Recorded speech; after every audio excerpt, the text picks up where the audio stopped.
लोग कहते हैं कि कुछ औरतें बहुत मजबूत होती है और कुछ औरतें बहुत खतरनाक। सरला त्रिपाठी दूसरी वाली थी। वो बाहर से शांत दिखती थी, सीधी, पूजा पाठ में डूबी हुई, मंदिर की घंटी, अगरबत्ती की खुशबू और व्रत, यही उसकी पहचान थी। लेकिन उसके भीतर कुछ था जो टूटा हुआ था, और वो टूटन 20 साल से वैसी ही पड़ी थी।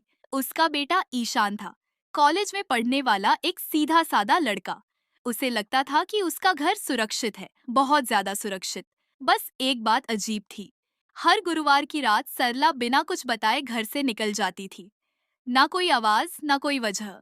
सुबह लौटती तो उसके हाथों से अगरबत्ती और मिट्टी की मिली जुली गंध आती। ईशान ने कभी सवाल नहीं किया। कुछ सवाल माँ की आंखों में देखकर खुद ही मर जाते हैं। एक दिन ईशान अपनी दोस्त को घर लाया। उसका नाम था काव्या। सरला ने जैसे ही उसे देखा, एक पल को ठहर गई। उसकी आंखें अचानक तेज चमकी। नाम पूछा गया, पूरा नाम काव्या शुक्ला। पिता का नाम अमित शुक्ला।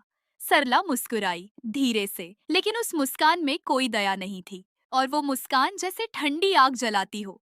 उस दिन के बाद काव्या का आना जाना बढ़ गया।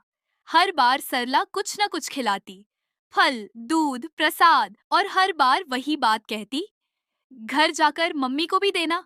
धीरे धीरे काव्या बदलने लगी। उसका चेहरा पीला पड़ गया, आंखों के नीचे थकान उतर आई। डॉक्टर बोले, सब नॉर्मल है, लेकिन उसका शरीर मानो अंदर से खुद को खा रहा था। ईशान डरने लगा। फोन पर काव्या की आवाज कांपती थी। वो कहती, मुझे लगता है कोई मुझे देख रहा है। एक रात ईशान माँ के कमरे में गया। अलमारी के भीतर सूखे फूल थे, लाल धागे, और एक तांबे की प्लेट।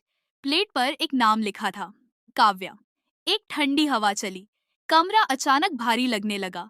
जब ईशान ने पूछा तो सरला कुछ देर चुप रही, फिर बोली, कुछ कहानियां माँ खुद नहीं चुनती, वक्त लिखता है। 20 साल पहले एक वादा टूटा था। सरला मरी नहीं थी, वो खाली हो गई थी, और खाली जगह अक्सर जहर से भर जाती है। काव्या उसी आदमी की बेटी थी। ईशान रो पड़ा। उसने रुकने को कहा, लेकिन सरला नहीं रुकी। उसने कहा, व्रत अधूरा छोड़ा जाए तो देवता भी नाराज हो जाते हैं। ईशान भागा काव्या के घर। वो बिस्तर पर थी, बहुत कमजोर। उसने कहा, मुझे नींद आ रही है। 2 दिन बाद काव्या मर गई, कोई कारण नहीं मिला। उसी रात सरला मंदिर में थी। वो दिया जला रही थी। उसके चेहरे पर अजीब सी शांति थी। दिया की लौ के पास उसकी आंखें खाली दिखती थीं।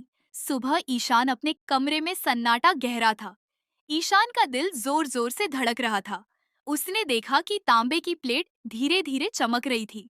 प्रसाद उसके हाथ में ठंडा और भारी महसूस हो रहा था। हवा कमरे में घुली, जैसे कोई उसे घूर रहा हो। दीवारों पर परछाइयां हिल रही थी। फूल और लाल धागे हिलते हुए अजीब आवाज निकाल रहे थे। ईशान ने पीछे मुड़कर माँ को देखा। सरला शांत बैठी थी। दिया की लौ में उसका चेहरा अजीब ठंडक और ताकत से भरा था। उसकी आंखें खाली, और मुस्कान में कोई मानव दया नहीं थी। ईशान को लगा कि कोई अदृश्य शक्ति उसे रोक रही है। वो धीरे धीरे पीछे हटा, लेकिन कमरे का दरवाजा अपने आप बंद हो गया। हवा और भी घुटन भरी हो गई। दीवारें उसके चारों तरफ धक्के मार रही थीं। वो रोने और चिल्लाने लगा, लेकिन आवाज कहीं नहीं गई। सिर्फ दीवारों और सूखे फूलों की हल्की सरसराहट थी। ईशान हाथ में प्रसाद पकड़कर जमीन पर बैठ गया। दिया की झिलमिलाती लौ में सरला की परछाई पूरे कमरे में फैल गई। उसने धीरे से कहा, जो व्रत अधूरा छोड़ता है उसकी कीमत चुकानी पड़ती है।